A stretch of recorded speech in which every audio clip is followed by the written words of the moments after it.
Жылқы неге тұрып ұйықтайды?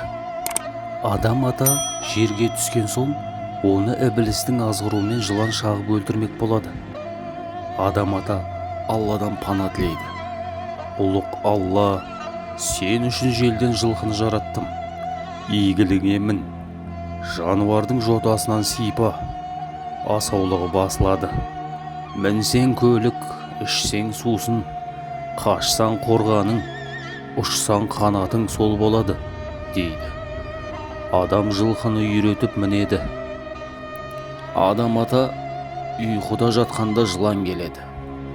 Жылқы жыланның басын мыжып өлтіреді. Адам аман қалады. Жылан атаулы осыдан бастап жылқыдан сақтанатын болады. Жылан ұрпағы кегін алу үшін жылқының ұйықтаған сәтін аңдиды. Жылқы одан сақтанып тұрып ұйықтайды екен.